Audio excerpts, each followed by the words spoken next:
पूजनीय दादाजी ने कहा है कि मनुष्य जन्म हमें भगवान देता है। किस लिए देता है? इसका लाडला बनने के लिए। उसके पास इतनी ताकत है, भगवान ने इतनी बुद्धि दी है। ये एक फर्क इंसान और पशु में है। पशु जो सोच रखता है वो एक चौकट के बाहर नहीं जाता। उसको अपना खाना समझता है, स्वार्थ समझता है, उसके आगे वो नहीं जाता। पर इंसान बहुत आगे की सोच सकता है। नर अपनी करनी करे तो नर का नारायण बन जाए। मतलब नारायण बनने की ताकत भगवान ने इंसान को दी है।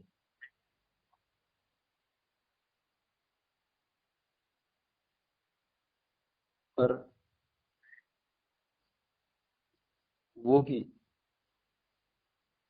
स्वार्थ में इतना अटक गया कि अपना ध्येय भूल गया और फिर दुख में अटक गया। भगवान से दूर जाते हैं तो दुख ही दुख आता है। जितना भगवान के नजदीक आते हैं उतना सुख ही सुख है। ध्येय भूल गया, माया में अटक गया। ये माया जो होती है ये भगवान से दूर ले जाती है। गीता में कहा है, दैवी हेषा गुणमयी मम माया दुरत्यया मामे वे प्रपद्यन्ते माया में ताम तरन्ति ते।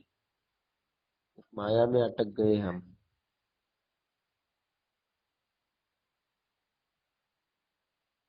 और जब माया हटती है तब हमारी उम्र गई होती है। हम इतने बूढ़े हो चुके होते हैं कि अब समझ में आता है कि अरे हमने तो कुछ कमाया ही नहीं। क्या कमाया? हमें लगता है कि हमारे पास 50 करोड़ की जायदाद हो गई है, 2 5 बंगले हो गए, बच्चे अच्छे काम पे लग गए हैं, हमने सब कुछ अच्छा किया। पर पीछे मुड़ के देखते हो तो हमारे साथ कोई नहीं होता है। बच्चों को भी टाइम नहीं होता है हमारे साथ बात करने में। दुनिया में हम किसी के पास जाते हैं तो वो भी हमें खड़ा नहीं करता है क्योंकि उसके पास ही टाइम नहीं। तो उम्र बीत जाने के बाद कितना भी पैसा आपके पास हो, कोई वैल्यू नहीं देता। ये माया में अटक गए हैं और फिर समय गया हाथ से तो बस रोना हाथ में आता है। इसलिए युवा हो, आज चल सकते हो, बोल सकते हो तो भगवान के कार्य के लिए चलना सीखो, चलना शुरू करो। बोल सकते हो, स्वार्थ के लिए कितना बोलते हो, दिन भर बोलते हो, तो भगवान के लिए थोड़ा देर भी बोलना सीखो। माया के ऊपर आरूढ़ हो जाओ, मतलब माया को अपने ऊपर हावी मत होने दो। जो भगवान का कार्य करता है वो माया के ऊपर हावी हो जाता है, वो माया को पकड़ पे रखता है। हमारा ध्येय एक ही है, भगवान का लाडला बनना, भगवान का बनना। और माया की वजह से हम भगवान का बनने का रास्ता भूल गए हैं। दादाजी ने एक कहानी समझाई है। एक राजा था, उसको एक राजकन्या थी, लड़की, बहुत सुंदर थी। तो उसे अपने बेटे का विवाह करना था, शादी करनी थी। तो उसने पूरे राज्य में ढिंढोरा पिटा दिया, मेरे बेटे की शादी करनी है,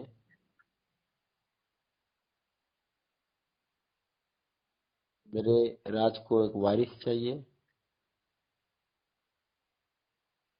तो सारे लोग सुन लो, सवेरे जब गांव का दरवाजा खुलेगा तो दरवाजा खुलने के बाद जो 2 घंटे के अंदर मुझसे आकर मिलेगा उसको मैं अपनी बेटी दूंगा, बेटी की शादी करा दूंगा और उसको मेरा राज भी मिल जाएगा, राजा बना दूंगा। अब ये बात सुनने के बाद दूसरे दिन सुबह जब गांव का दरवाजा खुला, सारे युवा, सारे तरुण, सारे लोग झुंड के झुंड गांव के दरवाजे में घुस गए। राजा ने कहा था कि एक बार दरवाजा खुला तो 2 घंटे में आकर मुझसे जो मिलेगा, पहला जो मिलेगा उससे मैं बेटी की शादी कराऊंगा। सारे लोग घुसने लगे अंदर। जैसे ही अंदर घुसे तो राजा ने बहुत सुंदर व्यवस्था की थी। अंदर अंदर इतना सुंदर बगीचा बनाया था। एंट्री करते समय ही एक बगीचा था, गार्डन। उसमें बहुत सुंदर सुंदर फूल, पेड़ पौधे, इतना रमणीय था कि मानो अंदर जाने के बाद इंसान, जो मनुष्य, जो युवा घुसे थे, वो भूल ही गए हमें आगे जाना है। वहां वही अटक गए। वो देखते रह गए कि इतना सुंदर हमने आज तक नहीं देखा। अब उसमें से जो कुछ थे उनके दिमाग में था हमें आगे जाना है, और कुछ उसमें फंस गए। अब जो कुछ थे वो आगे गए, तो आगे जाते ही उन्हें नाच गाना करने वाली अप्सरा दिखी, नृत्य करने वाली सुंदर सुंदर जो लेडीज थी, वो देखने में बाकी लोग अटक गए, फंस गए, गर्क हो गए। वो इतना सुंदर थी और इतना बढ़िया नाच गाना कर रही थी कि वो लोग वही देखते रह गए। उनके ध्यान में ही नहीं रहा कि हमें आगे जाना है। इतना सुंदर परियों जैसी वो जो स्त्रियां थी, उनका नाच गाना ही देखने में मग्न हो गए। अब कुछ लोग थे, वो फंस गए वहीं पे, भूल गए मुझे आगे जाना है। और जो जिनको याद था वो और आगे गए। अब आगे जाने के बाद वहाँ खाने के लिए बहुत बढ़िया सी डिशेस रखी थी। अब राजा की डिशेस है, वो कोई साधारण तो नहीं होगी। वो लोग वो खाने में जुड़ गए। वो इतना टेस्टी खाना था, इतना बढ़िया, इतना सुंदर खाना था कि लोग खाते ही गए, खाते ही गए, खाते ही गए। और वो खाना खाते समय आगे जाना भूल गए, खाने में अटक गए। अब खाना खाते खाते कुछ जो लोग होते हैं, वो खाना खाने में अटक गए, फंस गए, भूल गए आगे जाना है। पर जिनको याद था वो छोड़कर आगे गए। ऐसा करते करते बहुत कम लोग रह गए। और वो लोग जो आगे गए तो वहाँ एसी रूम रखे थे। तो ये इतना दूर आने तक थक गए थे। और जब एसी रूम में गए तो वो रूम इतनी बढ़िया थी, इतनी बढ़िया थी कि वो लोग सोचने लगे चलो थोड़ा सा आराम करके देखते हैं। और आराम करने के लिए जैसे वो बेड पर पड़े तो उनकी आंख लग गई, क्योंकि वो क्लाइमेट ही इतना बढ़िया बनाया था रूम में। ये आदमी वहां बेड पर पड़ता तो सो ही जाता। सो ही गए। उनको लगा चलो 5 मिनट में उठ जाएंगे। सो ही गए तो सो ही गए। ये 5 मिनट की नींद बहुत खतरनाक होती है। हमें लगता है चलो 5 बजने में अभी 5 मिनट है, बेल एक बार हो जाती है। होने के बाद हमें लगता है चलो 5 मिनट सो जाते हैं। जैसे ही 5 मिनट हम सो जाते हैं तो आधा घंटा निकल जाता है। उठने के बाद हमें पता चलता है, अरे बाप रे, आधा घंटा हो गया। ऐसा ही जीवन में है। हमें लगता है कि हम प्रभु का काम करेंगे, थोड़ी देर रुक जाते हैं, अभी कहाँ उम्र है करने वाले। ऐसा करते करते हमारे 50 40 50 60 साल कब गुजर गए, ये समझ में ही नहीं आता। ये 5 मिनट की नींद है, इससे सावध रहिए। तो ये जो लोग थे, ये सो गए तो सो ही गए। ऐसा करते करते ये जो बनाया था राजा ने, इसको जादू नगरी कहते। ऐसी जादू नगरी कही थी, तो लोग भूल ही गए। आगे और कुछ कुछ खेल बनाए थे, जादू के खेल चालू थे। कुछ कपड़ों की दुकानें थी, कुछ मिठाई की दुकान, ऐसे कुछ कुछ राजा ने बनाया था कि यहाँ ने फंसा तो वहां फंसता, वहां ने फंसा तो यहाँ फंसता, आदमी फंस ही जाता। क्योंकि राजा ने ऐसा कठिन परीक्षा ली थी लोगों की। इतनी सारी जादू नगरी में इतना सारा जादू देखकर लोग मोहित हो गए, फंस गए। पर एक जो युवा था, वो आगे चलता गया, चलता गया, चलता गया। और वो जो था, वो राजा के पास 2 घंटे से पहले आकर पहुंच गया। तो राजा ने आश्चर्य से पूछा, तू कैसे आ गया?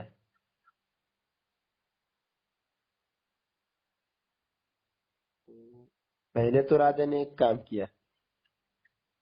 वो लड़का, वो युवा आने के बाद बाकी लोगों को सैनिकों द्वारा तुरंत बाहर हकाल दिया।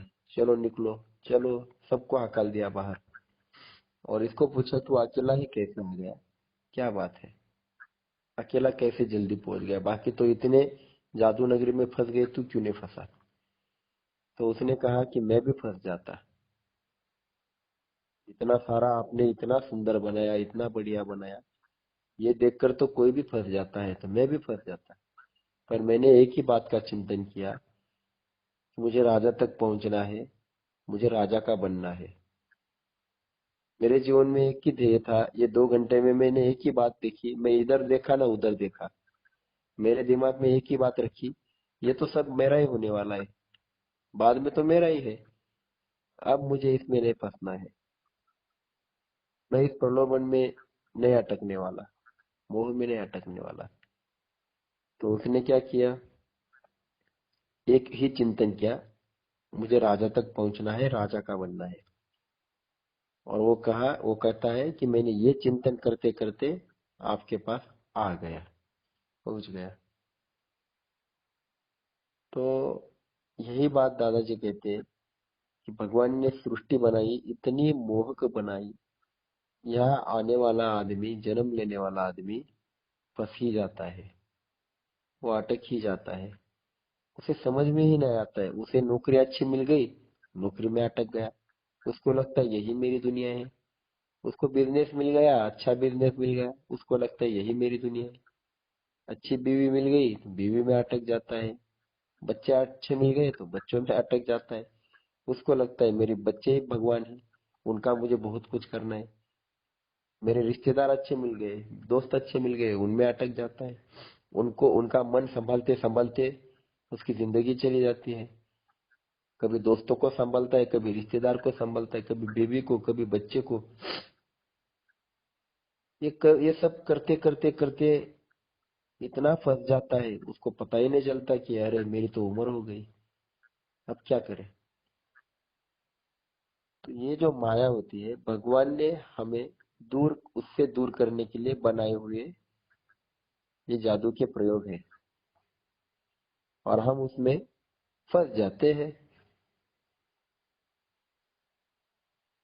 इसीलिए फंसता वही नहीं है जो एक चिंतन करता है कि मुझे भगवान का बनना है, भगवान का लाडला बनना है। दादाजी कहते हैं, अगर वो चिंतन करना है तो क्या करना पड़ेगा? हमें तो सारे काम अपने करने ही है, हमें अपने काम तो भूलने हैं ही नहीं। हमारी जवाबदारियां तो हमें संभालनी है, पर ये सब जवाबदारी संभालते संभालते भगवान का चिंतन कैसा करेंगे? क्योंकि भगवान भगवान भगवान करते बैठेंगे, राम राम राम राम करते बैठेंगे तो काम कब करेंगे? और राम राम करते बैठेंगे तो राम को भी पसंद नहीं आएगा।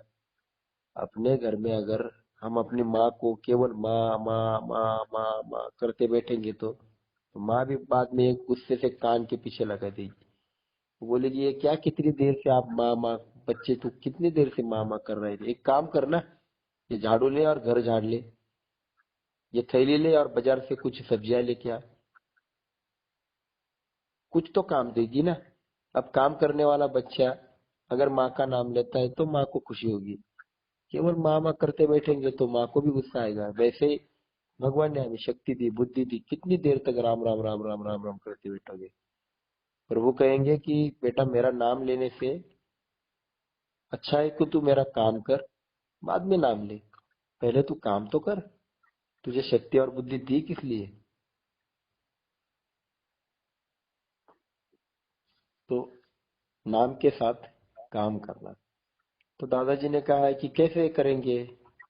तो भगवान का चिंतन करने के लिए दादाजी ने एक आसान रास्ता दिया। ये तो दिन भर अपने काम में अटकता है ना, तू अटक जा, कोई बात नहीं, पर एक बात ध्यान में रख, 3 बार दिन में भगवान को याद करना सीख, और सातत्य से याद करना सीख। सवेरे उठ गया ना तो पहला चिंतन कर, मुझे उठाया किसने? हम तो अलार्म लगाते हैं, पर अलार्म से 5 मिनट कैसे उठ गए, जल्दी कैसे उठ गए? अलार्म तो होना बाकी था, किसने उठाया? ये उठाने वाला भगवान होता है। भगवान को पहले याद कर। लोग कहे अपने काम को लग जा, तुझे कौन से काम करने में रोका है हमने? तुझे बीवी का देखना है, बच्चे को देखना है, रिश्तेदार को देखना है, दोस्तों को संभालना है, धंधे को संभालना है, नौकरी करनी है, सब कुछ कर, पर करते समय भगवान को भूलना नहीं। और वो भी डर के मारे भगवान को याद नहीं करना, प्यार के मारे करना। भगवान से कभी डरना नहीं। डरता वो है जो गलत रास्ते पे चलता है, वही अपने बाप से डरता है। अगर तू अच्छा काम कर रहा है तो भगवान से डरने की जरूरत नहीं है। भगवान किसी का बुरा नहीं करता है, बुरे तो कर्म करते हैं। जैसे तेरे कर्म होंगे वैसा फल भगवान देगा, तो डरता क्यों है? तो सवेरे उठने के बाद याद कर, खाना खाते समय याद कर। खाना तो रोज खाने वाला है, भगवान को याद कर। और सोते समय, सोना तो हर एक को है, कितना भी बिजी हो, सोने से पहले भगवान को याद कर और फिर सो जा। अब इसे त्रिकाल संध्या कहते हैं। और जब ये सातत्य से हम करते हैं तो क्या हो गया? तो ये भगवान का चिंतन हो गया, हम भूलते नहीं भगवान को। और जो भगवान को भूलता नहीं है, वो अपने आप जीवन विकास में भगवान की तरफ चलता है, और उसे अपने आप समझ में लगता है, अरे मैं तो ये 4-5 मिनट दे रहा हूँ दिन भर, स्वार्थ के लिए तो पूरा 24 घंटा दे रहा हूँ, और भगवान के लिए 2-4 मिनट भी नहीं दे रहा हूँ, मुझे और 2 मिनट देने हैं। फिर दादाजी कहते कि जब तुझे लगने लगेगा कि अरे ये त्रिकाल संध्या बहुत कम है, मुझे और समय देना चाहिए, तो तू हफ्ते में 1 घंटा निकालना चालू कर। उसे स्वाध्याय कहते हैं। स्व का अध्याय कर। तेरा जीवन चलाने वाली शक्ति तू नहीं, कोई और है। क्योंकि जब तू सोया था तो सांस तू नहीं चला रहा था। तेरे हाथ में अंदर के 99% कुछ भी नहीं है। जो भी हमारा चयापचय क्रिया चलती है, जो भी हमारा सांस लेना छोड़ना चलता है, ये तेरे हाथ में कुछ भी नहीं है। तो तू उसको समय दे, कृतज्ञता से समय दे कि भगवान तू इतना प्यार कर रहा है मेरे ऊपर, मैं तुझे कुछ ना कुछ दूंगा। तो भगवान केवल समय मांगता है, अपना समय, बाकी अपने पास है क्या अपना देने के लिए?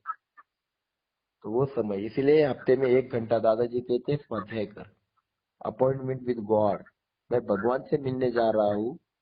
अब ये अपॉइंटमेंट जो गॉड से है, भगवान से, उस अपॉइंटमेंट के वक्त दूसरा कितना भी बड़ा आदमी मेरे पास आ जाए, वो बड़ा नहीं है। भगवान से बड़ा कोई है तो मैं उसको समय क्यों दूं? मैं भगवान को ही समय दिया है ना, भगवान को ही दूंगा। इसे ऐसा करने वाले लोग समझ लो कि माया में नहीं फंसते हैं। उनको पता है कि मुझे क्या करना है, मुझे राजा तक पहुंचना है, मतलब भगवान तक पहुंचना है। एक बार मैं भगवान तक पहुंच गया, भगवान मेरा हो गया, तो ये बाकी चीजें तो मेरी ही है, वो कहाँ जाने वाली है कि नहीं? इसलिए दादाजी कहते हैं कि ये दुनिया एक माया है, एक मेला है। इसमें आप फंसो मत, इसमें आप अटको मत। ये क्षणभंगुर है। ये जीवन को खत्म कर देने वाली चीज ही है। भोगों में मत अटको, भगवान में अटक जाओ। इसलिए भगवान का काम करो, त्रिकाल संध्या करो, स्वाध्याय करो, भाव फेरी में लग जाओ। ये धीरे धीरे धीरे आपके अंदर की आत्मा आपको बताएगी कि हाँ मुझे करना है।